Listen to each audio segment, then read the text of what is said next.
my beloved Boss Mike Cervera. So, panoorin nyo. Good afternoon also to my fellow resource persons. I'd like to begin by saying that there is no doubt in my mind that former President Rodrigo Duterte is the mastermind, as he was the instigator and inducer of the drug war killings. Nako, yan na. Kita nyo mga kababayan. Ito na ngayon yung pinangangambahan nila. Dahil ang pinangsasarapa, sa mga Ilocano, ang pinangsasarapan ng mga ito, ni Maharlika, ni Roque, lahat sila, ang pinangsasarapan nila ay si Digong.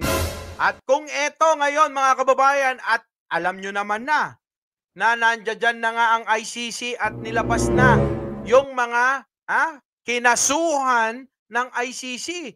Ilang mga general kasama si Bato, Albayalde, Karamat at iba pa, na pinangungunahan ni Digong nila. Eto na ngayon mga kababayan. Inumpisahan na. Sa bagay, hindi dumadalo si Digong nila. Akala ko ba'y matapang, maisog kayo na maisog, bakit hindi humaharap sa pagdinig sa Kongreso? Kayo, sino yung mga DDS dyan? Bakit hindi nyo paharapin? Kung talagang matapang at maisog,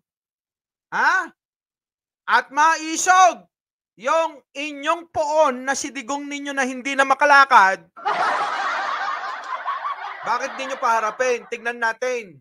Tignan natin yung isog, kung maisog talaga.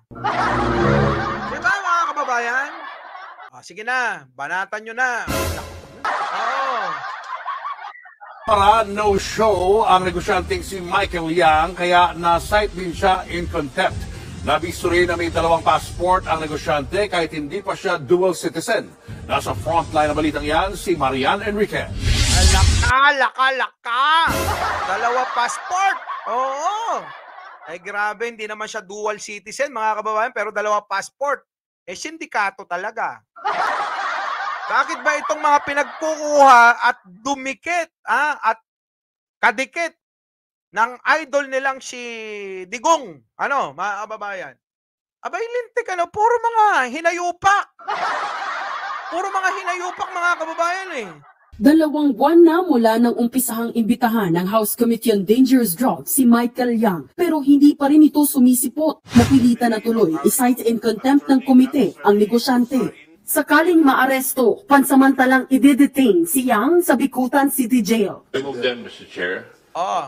Sa mga hindi nakakaalam kung sino yung Michael Yang, yan ngayon ay inaakusahan na drug lord na di umano'y kasabwat ni poon ninyong Digong. Kadikit di ba? Kadikit na kadikit. Oo. Kung merong kaliwang kamay at kanang kamay, ito, kanang paa ni Digong ito. Si Michael Yang ay kanang kamay ni Digong ninyo. Grabe. Is now citing in contempt Mr. Michael Yang.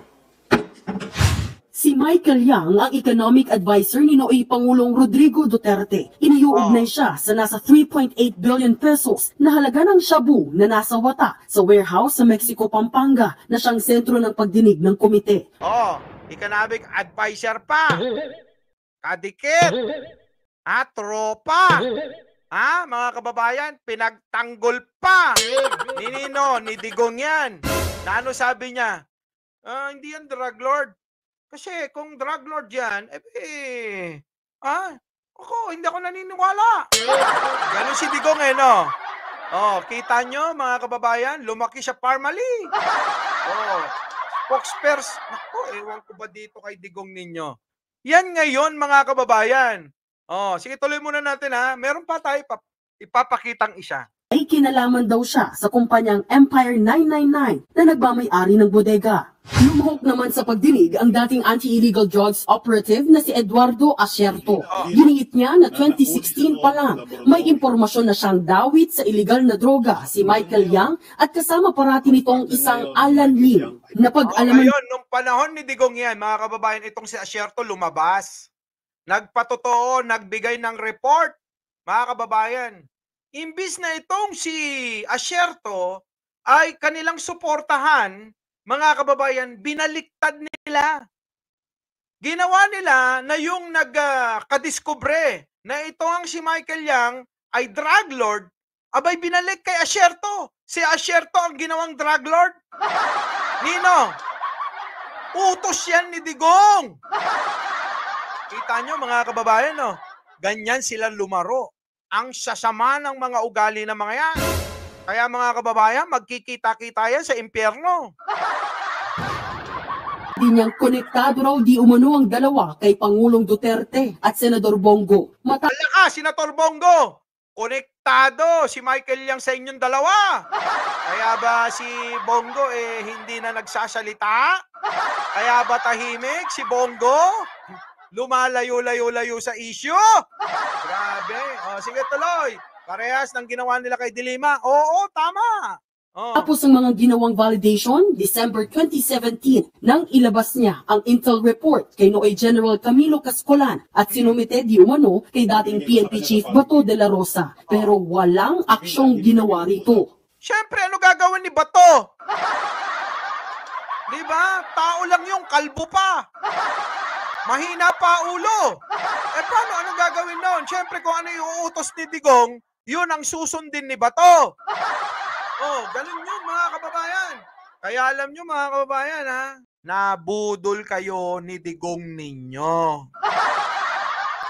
Yun ang totoo doon. Nabudol kayo ni Digong ninyo. Ulitin ko, lahat ng mga nangyaring ito, ang dulo nito, si Digong ninyo. Si Digong ang tutumbukin ng lahat ng mga kalokohan at kademonyohang nangyaring ito. Gusto mo talagang mabas, Limuel, no? Baby Lim Matias, di ba? Sige, tuloy. Kung hindi ipinago ang intelligence report ko kay Michael Yang at Alan Lim, baka hindi nangyari ang korupsyon ng Parmali.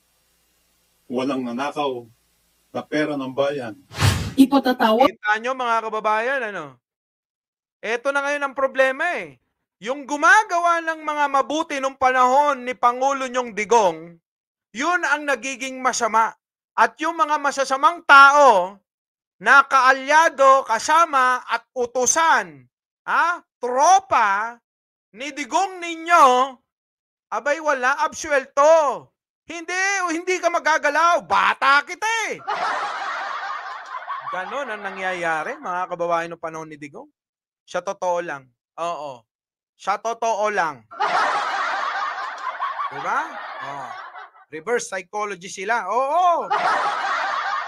At sa susunod na pagdinig ang iba pang pinasahan ng intel report tulad ni na dating Senador Richard Gordon, dating PNP Chief Oscar Albayalde, mga dating PIDEA Chief Aaron Aquino at Wilkins Villanueva. Lumabas naman sa pagdinig na dalawa umano ang passport ni Michael Yang. Ang isa rito ay Chinese passport. Chinese passport. Yung isa naman, eto pa, wag para hindi tayo maano. Itong mga tropa ni Digong, kita nyo yung dalawang nahuli na opisyal, mga boss sa Pogo, sa bahay ni Roque, na tinatanggi ni Roque na hindi daw niya bahay. Si Tanggi, no? Talagang pagkano, tatanggi talaga. Paano maaamin, di ba? Hindi aamin yun. Sabi ni Roque, Malaysian national daw. Yung pala, putik na yan, Chinese din! Sisinungaling pa si magsisinungaling pa si, sa bagay, si Roque. Nuknukan na sinungaling. Sa totoo lang, abogado, pero magaling talagang magpaliko-liko ng gano'n, Pero hindi naman nauubra yan. Pagkakaloob ng Diyos, lahat ng mga kasinungalingan ng mga baboy na to, mga kababayan, mabubuko. Diba? May thank we you hear naman. from the Bureau of Immigration, Kate Anderson, thank you naman. Nasa Japan ka pala. is he a dual citizen? He was allowed to be issued a Philippine passport as well. The Bureau of Immigration is not aware of the existence of the Philippine passport of Michael Yang. From our record, Your Honor, the Chinese name of Michael Yang is Yang Hongming, who was born on October 2, 1976, Your Honor. And he is a Chinese national. Oh. Pinaiimbestigahan na ni Bakit hindi ba halata ni Digong na Chinese yan? Hindi ba? Batangas Representative Luis Ro sa DFA ang issue, lalo pat ang tanging dahilan na pwede ay kung dual citizen si Yang, pero walang dual citizenship policy ang China. At kung Chinese talaga si Yang, bakit siya nabigyan ng Philippine passport? Ay, siyempre, tropa ni Digong. Diba? Saan nagkaroon ng maraming nagkaroon ng mga birth certificate. Itong mga Chekwa sa Davao. Magtataka pa ba tayo? Maka-incheck si Digong ninyo. Siyempre doon lahat yan. Dito nyo asikasuhin yan. Kayang-kaya ni Digong yan. Si Digong pa. Diba? Si Digong pa ba?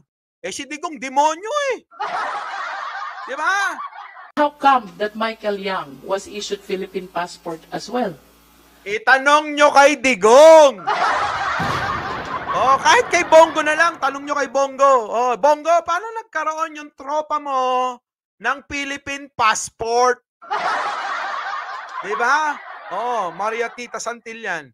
Tanong nyo, Bongo, ba't yung tropa nyo nagkaroon ng Philippine passport? Diba? Wag na si Digong. Si Digong, sinungaling yun lalo si Roque. Diba?